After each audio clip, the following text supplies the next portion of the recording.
Hi friends, welcome to Rani's kitchen. నేను మీ రాణి. ఈరోజు ఒక బంగాళదుంపతో చాలా సింపుల్గా అన్ని మన ఇంట్లో ఉన్న ఇంగ్రీడియంట్స్తోని చాలా టేస్టీగా ఈ స్నాక్స్ రెసిపీ అనేది చేసుకోవచ్చు అండి. ఆ ప్రాసెస్ అంతా చూద్దాం. టీ టైం స్నాక్సే కాదండి, చిన్నపిల్లలు కూడా చాలా ఇష్టంగా ఎంజాయ్ చేస్తూ తినొచ్చు. ఆ ప్రాసెస్ అంతా చూద్దాం. వీడియోని ఫస్ట్ నుంచి లాస్ట్ వరకు చూడండి, మధ్య మధ్యలో స్కిప్ చేయకుండా చూడండి. అలాగే ఛానల్ని ఫస్ట్ టైం చూస్తున్న వారు సబ్స్క్రైబ్ చేసుకుని పక్కనే ఉన్న బెల్ బటన్ క్లిక్ చేయండి. నేను పెట్టబోయే రెసిపీస్ అన్ని డైలీ మీ ఫోన్కి నోటిఫికేషన్కి వస్తాయి కదా, ఓపెన్ చేసి చూడండి. మీకు నచ్చిన రెసిపీస్ని కుక్ చేసి ఫ్యామిలీకి సర్వ్ చేయండి. ఇంకా ప్రాసెస్లోకి వెళ్ళిపోదాం. ఒక బంగాళదుంపను తీసుకుని ఇలా మధ్యలోకి కట్ చేసుకుని వాటిని ఒక గిన్నెలోకి వేసుకుని ఒక టీ గ్లాస్ వాటర్ పోసుకోండి. చిటికెడు సాల్ట్, చిటికెడు పసుపు వేసుకుని అవి రెండు వాటర్లో కలిసేంత వరకు బాగా కలుపుకొని గిన్నెకు మూత పెట్టుకుని కుక్కర్లో 3 విజిల్స్ వచ్చేంత వరకు ఉడికించండి. ఉడికిన తర్వాత దానిలో ఉన్న వాటర్ అన్నీ కూడా తీసేసుకోండి. చల్లారిన తర్వాత దానిపైన ఉన్న పీలంతా ఓపెన్ చేసుకుని ఈ దుంపని పక్కన పెట్టుకోండి. ఇప్పుడు ఒక మిక్సింగ్ బౌల్ తీసుకుని నెక్స్ట్ ప్రాసెస్ అనేది చేద్దాం. దీనిలోకి సన్నగా తరిగిన ఉల్లిపాయ ముక్కలు కొన్ని వేసుకోండి. ఒక అరకప్పు వేసుకోండి. అలాగే సన్నగా తరిగిన పచ్చిమిర్చి కూడా 2-3 టేబుల్ స్పూన్లు వేసుకుని కొంచెం కరివేపాకు రెబ్బలు వేసుకోండి. సన్నగా తరుక్కున్న కొత్తిమీర కూడా వేసుకోండి. ఒక పావు టీ స్పూన్ మిరియాల పొడి వేసుకోండి. బ్లాక్ పెప్పర్ ఉంటుంది కదా, అది వేసుకుని ఒక అర టీ స్పూన్ జీలకర్ర, ఒక అర టీ స్పూన్ అల్లం వెల్లుల్లి పేస్ట్ వేసుకుని కొంచెంగా సాల్ట్ వేసుకోండి. బంగాళదుంపలు ఉడికించినప్పుడు సాల్ట్ వేసాం కదా, ఇప్పుడు చూసుకుని కొంచెంగా వేసుకోండి. ఇప్పుడు ఒక 2 టేబుల్ స్పూన్లు మొక్కజొన్న పిండి వేసుకోండి. కార్న్ఫ్లోర్ అంటాం కదా, మొక్కజొన్న పిండి, అది వేసుకోండి. అలాగే ఒక టేబుల్ స్పూన్ పొడి బియ్య పిండి వేసుకోండి. ఇప్పుడు ఉడికించి పైపీలు ఓపెన్ చేసుకున్న బంగాళదుంపని ఇలా గ్రేటర్తో తురుముకోండి. మనం వేసిన ఇంగ్రీడియంట్స్ అన్నిటిలోకి ఆ బంగాళదుంపని తురుముకోండి. ఇలా మిగిలిన ముక్కలన్నీ కూడా ఇదే విధంగా తురుముకోండి.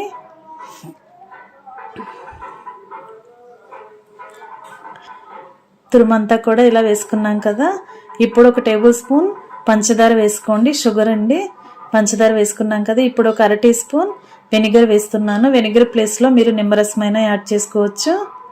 ఇప్పుడు మనం వేసిన ఇంగ్రీడియంట్స్ అన్నీ కూడా బంగాళదుంపకు పట్టేంత వరకు బాగా కలపండి.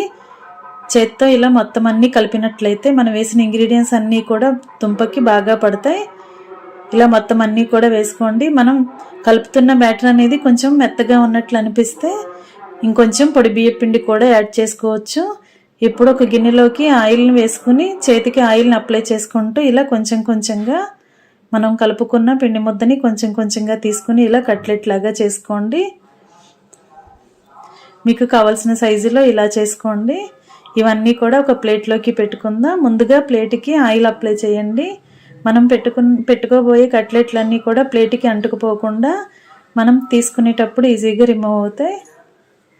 ఇలా ప్లేట్ అంతా కూడా ఆయిల్ అప్లై చేసాం కదా, ఇప్పుడు అరచేతికి కొంచెంగా ఆయిల్ అప్లై చేసుకుని వేళ్ళకి కూడా అరచేతికి వేళ్ళకి కూడా ఆయిల్ అప్లై చేసుకుని కొంచెం కొంచెంగా పిండిని తీసుకుంటూ బంగాళదుంప ముద్దని తీసుకుంటూ ఇలా మనకి కావాల్సిన సైజులో కట్లెట్ లాగా చేసుకోండి.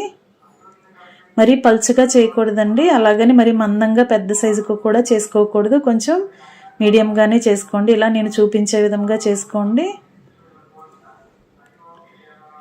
ఇలా చేసుకుని ప్లేట్లోకి పెట్టుకోండి. ఇదే విధంగా మిగిలినవన్నీ కూడా మిగిలిన పిండితో కూడా ఇదే విధంగా చేసుకుందాం. చేతికి ఎప్పటికప్పుడు ఆయిల్ అప్లై చేసుకుంటే బంగాళదుంప ముద్ద అనేది మన వేళ్ళకి అంటుకుపోకుండా చాలా ఈజీగా మనం ఈ ప్రాసెస్ అనేది చేసుకోవచ్చు.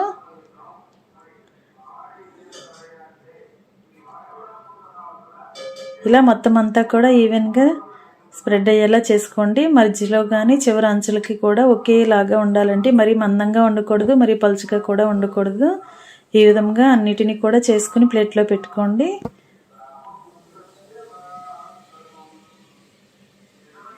ఇప్పుడు నెక్స్ట్ ప్రాసెస్ అనేది చూద్దాం. ఇలా అన్నీ కూడా పెట్టుకున్నాం కదా ఫ్రెండ్స్. ఛానల్ని ఫస్ట్ టైం చూస్తున్న వారు సబ్స్క్రైబ్ చేసుకుని పక్కనే ఉన్న బెల్ బటన్ క్లిక్ చేయటం మాత్రం మర్చిపోకండి. నేను పెట్టబోయే రెసిపీస్ అన్ని డైలీ మీ ఫోన్కి నోటిఫికేషన్కి వస్తాయి. ఓపెన్ చేసి చూడండి. మీకు నచ్చిన రెసిపీస్ని కుక్ చేసి ఫ్యామిలీకి సర్వ్ చేయండి. సింపుల్ ప్రాసెస్తో టేస్టీ రెసిపీస్ని చూపిస్తాను, మీ అందరికీ కూడా నచ్చుతాయి. ఈ ప్లేట్ పక్కన పెట్టుకున్నాం కదా. ఇప్పుడు ఒక మిక్సింగ్ బౌల్ తీసుకుని దానిలోకి ఒక అరకప్పు శనగపిండి వేసుకోండి. 2 టేబుల్ స్పూన్లు పొడి బియ్యం పిండి కూడా వేసుకోండి. దీనిలోకి రుచికి సరిపడా సాల్ట్ వేసుకుని ఒక అర టేబుల్ స్పూన్ కారం వేసుకోండి. ఒక అర టీ స్పూన్ వాము వేసుకోండి.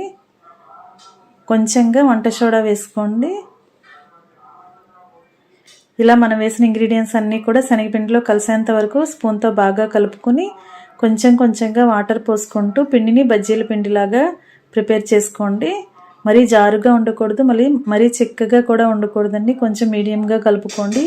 వాటర్ని చూసుకుంటూ కొంచెంగా మాత్రమే కలుపుకుంటూ ఇలా బ్యాటర్ని కరెక్ట్గా రెడీ చేసుకోండి.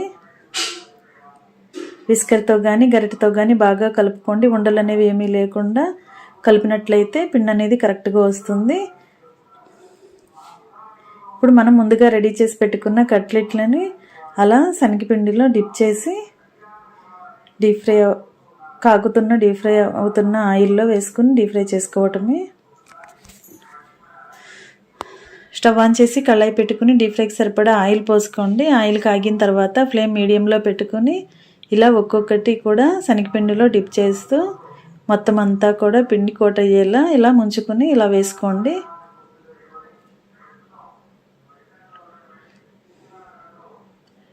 పిండి అనేది మరీ జారుగా ఉంటే బంగాళదుంప ముద్దకి పిండి అనేది కరెక్ట్గా పట్టదండి. కొంచెం పిండిని చెక్కగా కలుపుకోండి. మరీ చెక్కగా ఎక్కువగా కలిపినట్లయితే దుంపకి ఎక్కువగా అంటుకుపోయి మనం శనగపిండి తింటున్న టేస్ట్ తెలుస్తుంది, కానీ లోపల బంగాళదుంప టేస్ట్ అనేది ఎక్కువగా తెలియదు. మనం కరెక్ట్గా శనగపిండిని కలుపుకున్నట్లయితే ఈ రెసిపీ అనేది చాలా టేస్టీగా ఉంటుంది. ఒకవైపున బాగా డీప్ ఫ్రై చేసుకున్న తర్వాత రెండో వైపు కూడా డీప్ ఫ్రై చేసుకోండి. ఇదే విధంగా కరెక్ట్గా అయిన తర్వాత డీప్ ఫ్రై అయిన తర్వాత ఆయిల్ నుండి తీసేసుకుందాం. ఫ్లేమ్ మీడియంలో పెట్టుకుని డీప్ ఫ్రై చేసుకున్నట్లయితే లోపల వరకు ఉన్న బంగాళదుంప ముద్దంతా కూడా చాలా క్రిస్పీగా ఫ్రై అవుతుంది. తింటున్నప్పుడు టేస్ట్ అనేది చాలా బాగుంటుంది. ఈ విధంగానే ఆయిల్ నుంచి తీసేసుకుని వేరొక ప్లేట్లో పెట్టుకోండి. ఇదే విధంగా మిగిలినవి కూడా సేమ్ ప్రాసెస్తో శనగపిండిలో డిప్ చేస్తూ కళాయిలో వేసుకుని డీప్ ఫ్రై చేసుకోవటమే.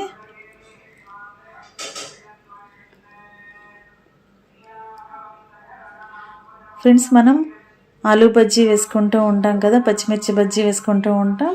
ఒకసారి ఇలా బంగాళదుంప ముద్దతో ఇదే విధంగా చేసుకుని చూడండి. టేస్ట్ చాలా బాగుంటాయి. ఒకసారి వేసుకున్నారంటే ఇంట్లో అందరికీ నచ్చుతుందండి. ఈ రెసిపీ అనేది ఖచ్చితంగా మీరు కూడా ట్రై చేయండి. ఒకవైపున బాగా ఫ్రై అయిన తర్వాత వెనక వైపు కూడా ఫ్రై చేసుకుని ఆయిల్ నుండి తీసేసుకోండి. ఇంకా స్టవ్ ఆఫ్ చేసుకుని సర్వింగ్ బౌల్లోకి పెట్టుకుని ఫ్యామిలీకి సర్వ్ చేసుకోవటమే.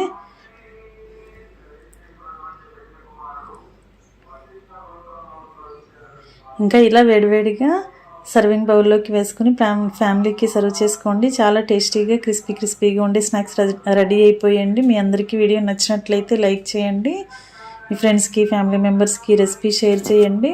మీరు కూడా కుక్ చేసి మీ కామెంట్ని నాతో షేర్ చేసుకోండి. వీడియో నచ్చితే లైక్ చేసుకోవటం మాత్రం మర్చిపోకండి. ఛానల్ని సబ్స్క్రైబ్ చేసుకోండి. మరొక రెసిపీతో మళ్ళీ కలుద్దాం. Thanks for watching. నేను మీ రాణి.